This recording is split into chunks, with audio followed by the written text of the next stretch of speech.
It was a hot afternoon in the middle of the city.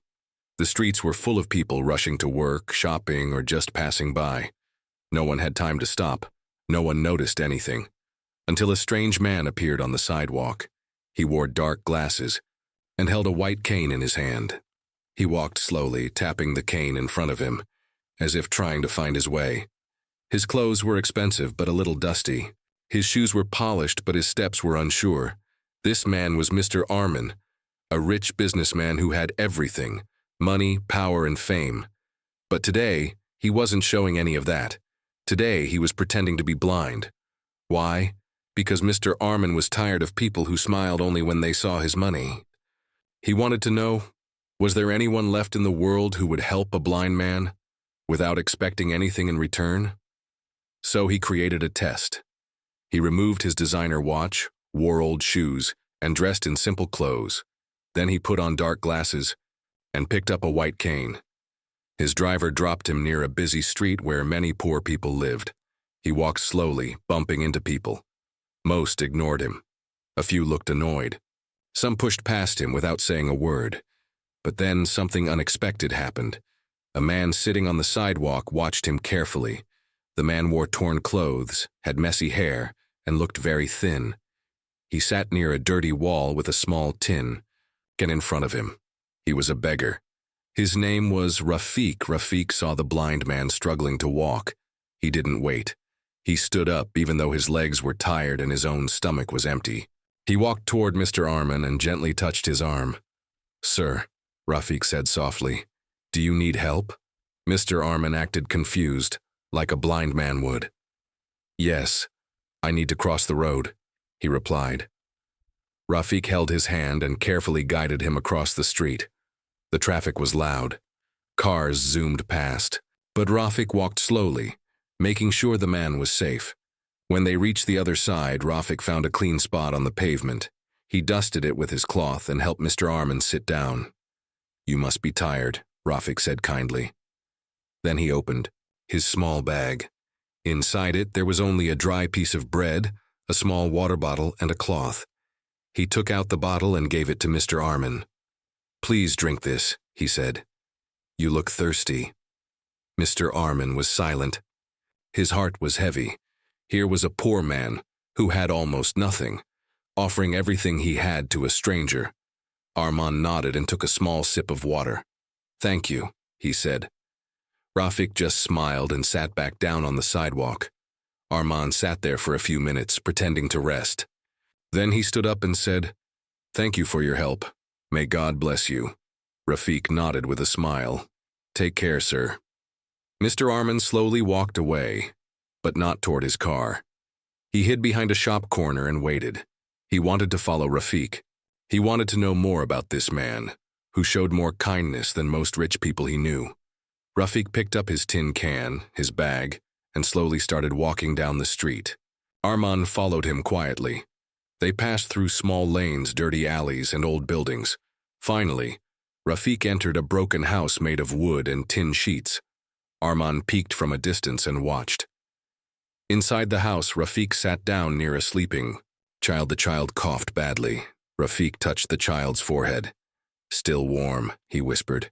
Then he opened a small box and took out a few coins, just enough for maybe some food or medicine. He looked around the empty house and sighed. "Hold on, brother. I'll fix this. I'll find a way." Mr. Armin stood frozen. This poor beggar was not just a kind man. He was caring for someone else, a sick child, and he was doing it all alone. Armin felt something stir inside him. Guilt, respect, shock. He came to test a beggar. But what he found was a hero in rags, and something inside him told him this was only the beginning. Mr. Armin stood in the shadows outside the broken tin house, his heart beating faster than usual. He had followed Rafik out of curiosity, but now he felt something more. This wasn't just a poor beggar.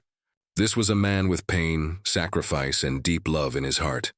From the small window, Mr. Armin saw Rafik place the remaining bread on a plate and feed the sick boy lying on the old, torn mat.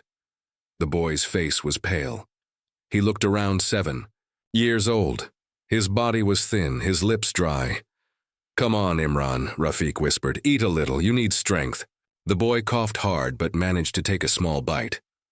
Rafiq smiled and gently wiped his brother's mouth. Yes, Imran was not just any boy. He was Rafiq's younger brother. They had no parents. Their mother had died 2 years ago from an illness. Their father had disappeared before that. Since then, Rafiq had taken care of Imran all by himself. He begged during the day and used whatever he got to buy food or cheap medicine. At night, he would sleep beside Imran, holding him close, praying he wouldn't get worse. But Imran was getting worse. The cough was heavier, and his fever didn't go down. Rafiq knew something was wrong. He needed real help. A doctor. A hospital. But how? He had no money, no family, no hope. Still, he never gave up. Every single day, Rafiq got up, went to the streets and begged, not for himself, but to save his little brother. And today, even with all this pain in his life, he had helped a stranger, a man he thought was blind. Mr. Arman was still watching, from outside, hidden. His hand tightened around the cane he was pretending to use. Inside, Rafiq took out the last coin from his pocket and placed it inside a small glass jar. "There," he whispered. "Only 83 rupees more to reach 500. Maybe. Then we can buy real medicine." The boy smiled faintly. "Don't worry, Bai. I'll get better," he said weakly. Rafiq forced a smile. "You better," he said, trying not to cry. "You promised me you'll be strong like a lion." Outside, Mr. Arman felt a lump in his throat. His eyes burned. He was a millionaire. He could buy anything. Big cars, big houses, expensive clothes. But he had never seen something as precious as the love between these two brothers. And now he felt ashamed. Ashamed that he had come to test someone who was already more human, more noble and more honest than anyone he had ever met. He stepped back, not wanting to be seen. His mind was racing. "What do I do now?" he thought. Just then, the house door creaked. Rafiq stepped out, looking around for something. Maybe for help, maybe for hope. Mr. Arman turned away quickly, blending into the crowd, still acting like a blind man. Rafiq didn't notice him. He went to a small nearby shop and asked, "Bai, any leftover bread or milk today?" The shopkeeper shook his head. "Nothing today, Rafiq. Try tomorrow." Rafiq nodded and walked back slowly. Mr. Arman followed from behind again. But this time his heart was heavy. He wasn't watching a beggar anymore. He was watching a brother who refused to give up, even when the whole world had turned its back. Azari. Night fell. Arman returned to his luxury car, parked 2 streets away. He removed his dark glasses and cane, sat in silence, and stared out of the window. His driver looked confused. "Sir, everything all right?" Mr. Arman didn't answer at first. Then he said softly, "Drive home, I have a lot to think about." That night, he couldn't sleep. The image of Rafiq offering him water, feeding his brother with dry bread, whispering words of courage, wouldn't leave his mind. He thought of all the people he had helped over the years, business partners, rich clients, high society friends. But none of them had the heart Rafiq had, and now Mr. Arman had a choice to make. Would he walk away like everyone else, or would he finally step in and change this boy's life forever? The morning sun slowly rose over the small tin house. Birds chirped softly, but inside the house it was still and quiet. Rafiq sat beside his little brother, Imran, wiping his forehead with a wet cloth. Imran's fever had returned. His small body was shivering, and his lips trembled with every breath. Rafiq was scared, but he didn't show it. He smiled and said, "You're getting better. I'll get more bread today, and maybe some warm soup too." Imran tried to smile, but his eyes were tired. Just then, there was a knock on the door. It was soft, gentle. Rafiq looked up, surprised. Hardly anyone ever came to their home. He stood up and opened the door slowly. Standing outside was a well-dressed man in a black suit. Behind him, a shiny black car stood parked at the corner of the narrow street. Rafiq's eyes widened. He didn't recognize the man, at least not right away. But the man smiled and spoke gently. "Rafiq," he said, We met yesterday, though not like this. And then Rafik saw the same dark glasses in the man's hand. His eyes grew wide. You were the blind man. The man nodded. My name is Mr. Armin. I pretended to be blind, but what I saw was something more powerful than sight. Rafik stepped back, confused and nervous. Why are you here? Mr. Armin looked past Rafik, into the house, and saw Imran lying on the mat, coughing. I followed you yesterday, he said honestly. I saw everything. How you gave your food, your money, your love. Even though you had nothing, you gave everything. Rafik lowered his eyes. He wasn't used to being praised. I just did what anyone would do. No, Mr. Armin said, softly. Most people walked past me. You didn't. There was a pause. The street was quiet. Then Mr. Armin spoke again. Rafik, I want to help you and your brother. Rafik looked up, surprised. Help us? Yes. I have a private doctor. Waiting, he's already on the way. Your brother needs treatment and he will get it. And not just that. He pointed to the black car. That car is here for you both. I'm taking you somewhere safe, where you'll have a bed, food, and care. Tears filled Rafik's eyes. He wanted to believe it, but life had taught him to be careful. Why are you doing this? He asked quietly. Mr. Armin didn't speak right away. He looked at the tin roof above them, the holes, the broken door, the boy inside coughing on the floor. Then he said, Because I tested your kindness, and now I want to honor it. Just then, another car stopped nearby. A man in a white coat stepped out. Dr. Sinha, Mr. Armin called out. Please come in. The doctor entered the house, checked Imran gently, and turned to Mr. Armin. He needs proper care, the doctor said, and soon. But yes, we can help him. Rafik stood frozen. Everything was happening so fast. In less than a day, his world had changed. Later that morning, Rafik and Imran sat inside the black car. Imran's head rested on his brother's shoulder. He looked more peaceful than before. Mr. Armin sat across from them, quietly smiling. Where are we going? Rafik asked, still unsure. To my home, Mr. Armin replied. For now, it's your home too. The car drove past the same street where Rafik used to beg. People turned and stared. No one understood what had happened. But Rafik knew. He looked at his little brother and whispered, Your fever will go away now. Everything's going to be okay. Imran nodded weakly. Outside, the sky was clearer than before. For the first time in years, hope had entered Rafik's life. And it all started with one simple act of kindness and a stranger in dark glasses. But deep inside, Mr. Armin was also thinking, this story wasn't over yet. There was still something he hadn't told Rafik. The black car rolled through the rich part of the city, far away from the broken houses and dusty roads that Rafik knew. Tall buildings, shiny cars, and bright lights. It all looked like a different world. Rafik sat beside his younger brother Imran, still holding his hand. Imran had fallen asleep, his fever going down a little after the doctor gave him medicine. Mr. Armin looked at the two boys and smiled gently. You're safe now, he said softly. The car stopped in front of a huge white house with golden lights at the gate. A maid quickly opened the door, and Mr. Armin guided Rafik and Imran inside. The house smelled clean and warm. A big soft bed was ready in one room. Imran was laid down, covered with soft blankets. Doctors and nurses came in. They checked on Imran, gave him more medicine, and spoke in calm voices.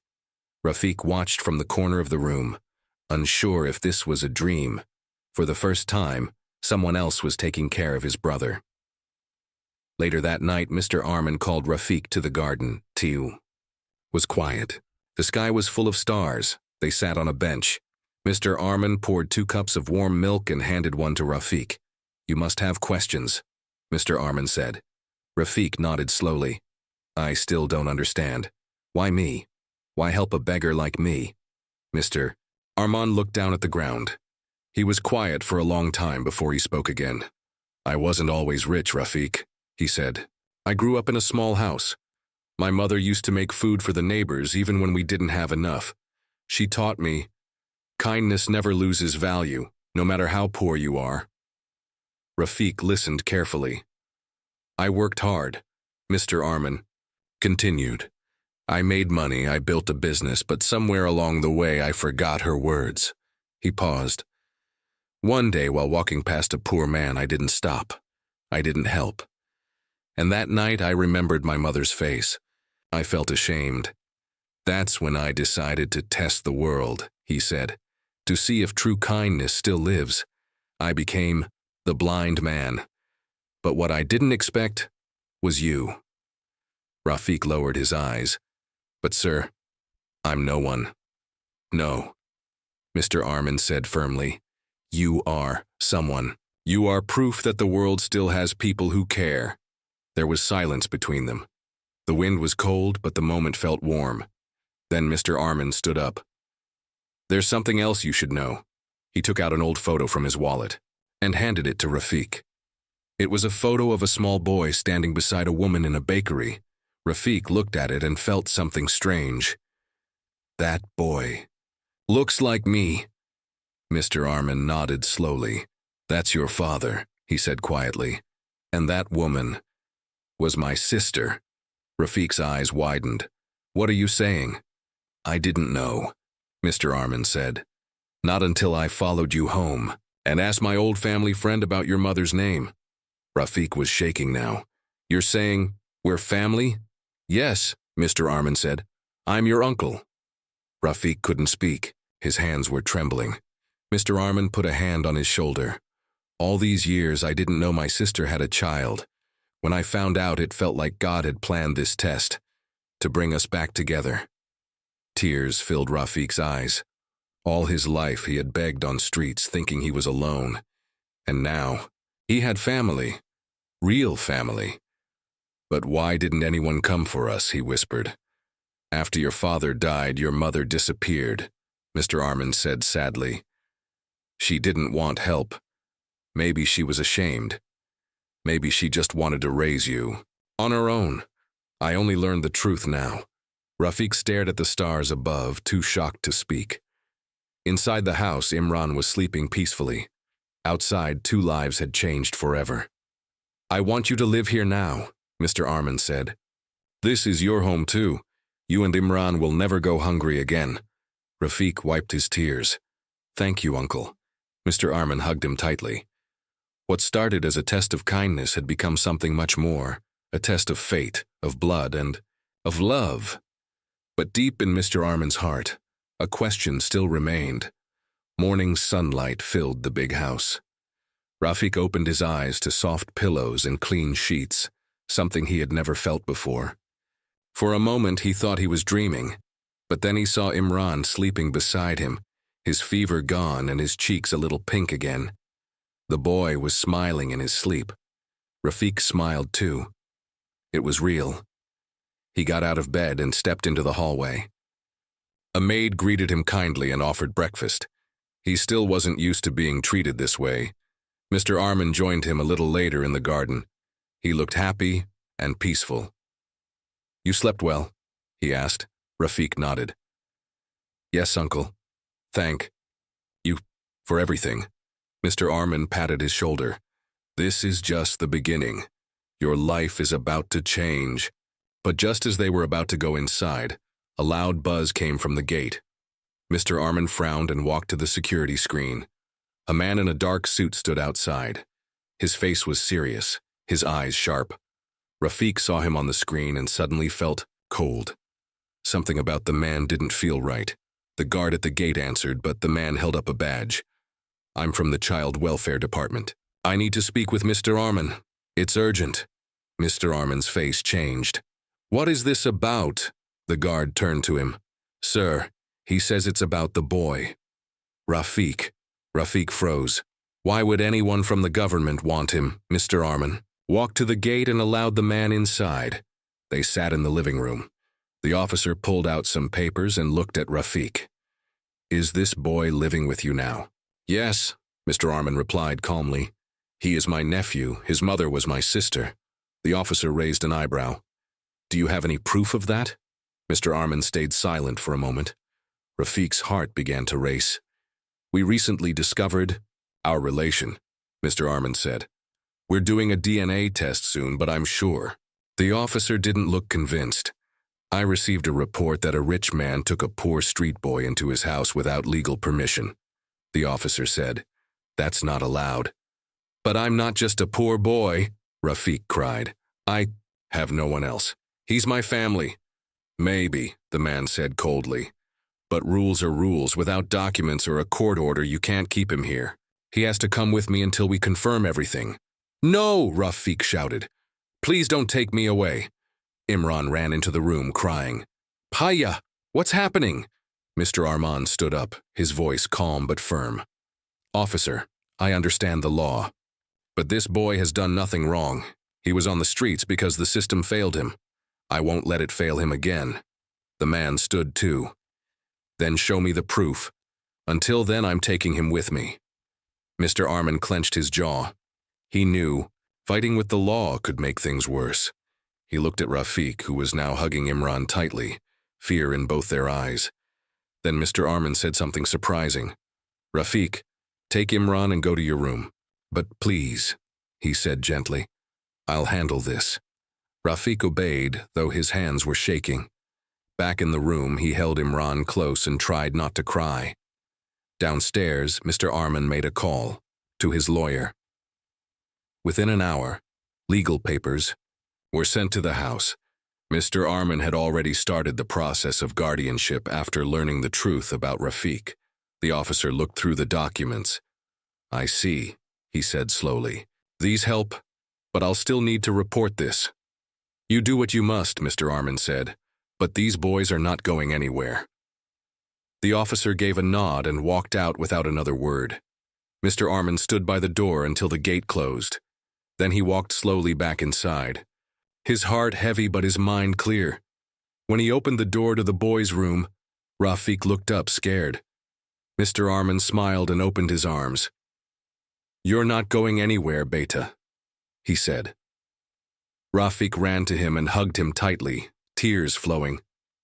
Again, but this time from relief. Outside, clouds gathered in the sky. A storm had passed, but a bigger one might be coming. Still, for now, Rafiq had a home, and someone who would fight for him, no matter what. The sky outside was cloudy, just like Mr. Arman's heart. After the visit from the officer, he became quieter. He smiled, but his eyes held something Rafiq could not understand. Rafiq and Imran were now going to school. They had uniforms, books, and warm food waiting every day when they returned home. Life had changed so much, but one evening something happened that brought back shadows from the past. Mr. Arman received a letter. A very old one. The housemaid handed it to him with confusion. Sir, this came in a box we found while cleaning the storage room. It looks important. Mr. Arman opened the letter carefully. It was written in an old, shaky handwriting. As he read, his hands began to tremble. His eyes widened. Then, he sat down slowly. The letter was from his elder brother, the one no one had spoken about in years, the man who had disappeared from the family long ago. The letter read, Dear Arman, if this letter ever reaches you, I want you to know. I had no choice but to leave. The people I got involved with were dangerous. They threatened our family. I had to disappear to protect all of you. But I left something behind, or rather, someone. I had a son. His name is Rafiq. Mr. Arman gasped. The paper almost slipped from his hands. He read it again and again. The truth was right there. Rafiq was not just a kind-hearted boy. He was his own blood. Tears filled his eyes. Why had his brother never told him? Why had the family never spoken of this? Now it all made sense. Rafiq's eyes, his courage, his quiet strength. Mr. Arman sat in silence for a long time. Later that night, Rafiq came to his room with a smile. Uncle, Imran and I finished our homework. Want to see? Mr. Arman looked at him. He smiled back, but this time his smile was different. It was deeper, warmer, more fatherly. "Come sit with me, Beta," he said softly. Rafiq sat beside him. Mr. Armin took his hands gently. "I have something to tell you, and it may change everything." Rafiq's heart started beating fast. Was it bad news again? Mr. Armin held up the letter. "This is from someone very important. Your real father. He was my brother." Rafiq's eyes widened. "Your brother?" "Yes," Mr. Armin whispered. "You are my nephew, my blood." Tears fell from Rafiq's eyes. He couldn't believe it. All these years he thought he had no one, that he was alone in this world. But now, he had a family. Real family, Mr. Armand pulled him into a hug. A tight one. "No more hiding," he said. "You are my son now. You always were." That night was filled with tears, hugs, and quiet promises. But far away, someone else had discovered the same truth. The social officer who visited before had not forgotten Rafiq. He had searched records, old files, and finally found something valuable. A record of Mr. Armin's missing brother, and an inheritance claim someone had filed long ago. That officer had his own reasons for digging deeper. The next day, a black car stopped outside Mr. Armin's gate. A lawyer stepped out. He handed Mr. Armin a legal notice. "You're being challenged for Rafiq's custody," he said coldly. "Someone else is claiming to be his legal guardian and wants control over your late brother's property." Mr. Armin stood still. "What are you talking about?" "Your brother's old friend, Samir Qureshi, says he was named guardian in a will. He wants Rafiq under his care and a share of your family wealth." Mr. Armin's face turned pale. It was starting again. The darkness of the past had returned. Inside the house, Rafiq and Imran were laughing together, unaware of the storm, waiting at their door. Mr. Armin looked at the sky. The clouds were darker now. He whispered to himself, "I won't lose him. Not again." The courtroom was silent, heavy.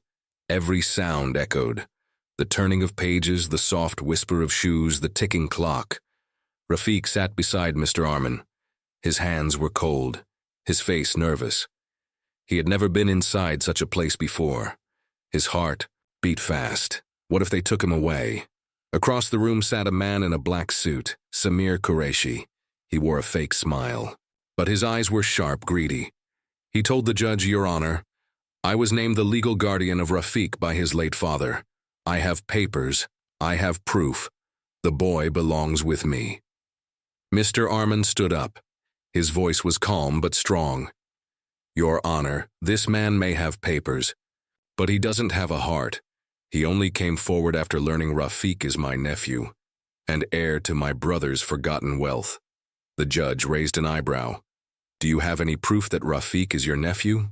Mr. Armin nodded. "Yes, Your Honor. A letter written by my brother before he died. It tells the whole truth. I also did a DNA test last week. The result confirms Rafiq is family." He handed over the papers. The judge took time reading them. Silence filled the room. Samir began to sweat. But I raised that boy when he was small. I took care of—" Rafiq stood up suddenly. His voice shook, but it was full of courage. "No, sir. You left me when I needed you most. You knew my parents were gone. You abandoned me. You never cared." Samir's face turned red. Rafiq continued, "The only person who helped me, who gave me food, clothes, school, and love, is Mr. Armin. He didn't know I was his family, but he treated me like his own from the beginning."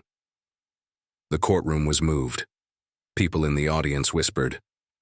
The judge looked at Rafiq, then at Mr. Armin.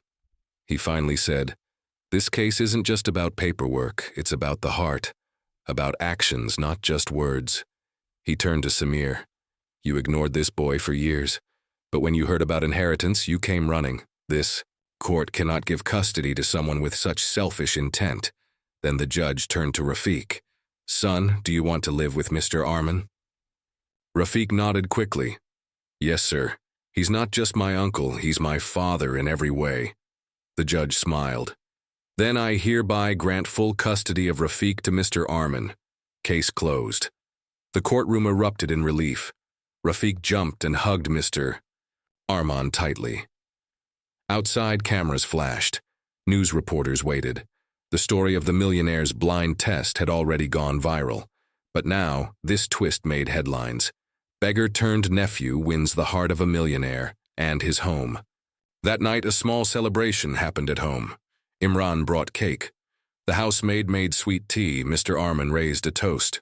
To Rafiq, the boy who gave me back my family, and taught me the meaning of kindness. Rafiq smiled, his eyes wet. No, uncle, you taught me that even the richest people can have the biggest hearts. They all laughed, hugged, and shared food like a real family. Far away, Samir sat alone in a small office reading the newspaper. His plan had failed. Greed had cost him everything, and as for Mr. Arman, he continued helping people silently. Not with tests or tricks anymore, but with real compassion. He built a free school in Rafiq's old street. He opened a food center near the bus station, where beggars were once ignored. And beside him, always, was Rafiq. No longer a beggar, now a student, a dreamer, a part of something bigger, a family, a future, a story that proved